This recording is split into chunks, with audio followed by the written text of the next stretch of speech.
Kung hindi pantay ang upod ng inyong brake pad, ang mga pwede nyong i-check dyan is yung inyong rotor disc. Baka subject na siya for resurface or replacement. Pwede rin naman na may problema kayo sa caliper pin. Pwedeng kailangan siyang i-grease or i-check or palitan yung kanyang parang o-ring. Or pwede rin naman yung piston is stuck up na or kinalawang na.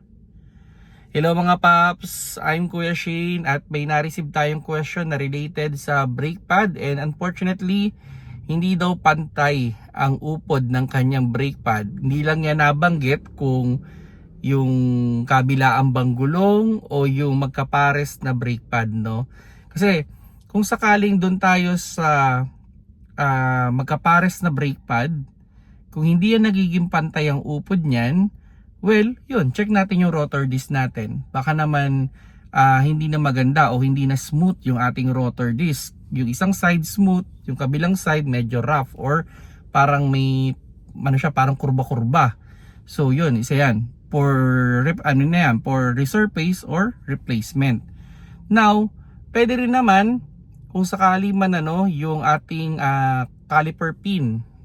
So yun yung parang bolt, no, na ang idea pag sakaling okay yun is pag pinipress nyo siya, bumabalik siya. Pero kung sakaling mang hindi na siya bumabalik, well, yun, pwedeng kailangan nyo siyang i-regrease or i-check yung kanyang yung parang parang gasket niya o parang o-ring niya. Medyo makapal na o-ring yun eh.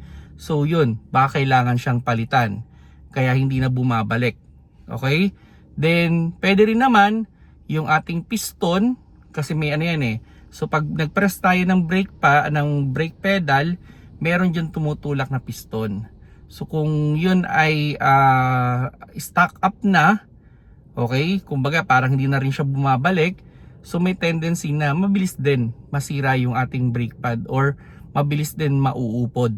Okay? So yun yung mga pwede nyong i-check kung sakali mang hindi pantay. Now, kung hindi naman pantay yung magkabilaan, pwede nyong i-check muna kung may okay ba yung flow ng brake fluid. So try ninyong i-drain yung fluid, then palitan ninyo. So yan yung mga pwede nyong gawin kung sakali mang hindi pantay, no? Kasi baka barado naman yung kabila na sobra na sa dami ng kalawang. So yun yung mga pwedeng i-check din. Okay? So yan mga paps, no, kung sakaling hindi pantay ang brake pad ng inyong sasakyan.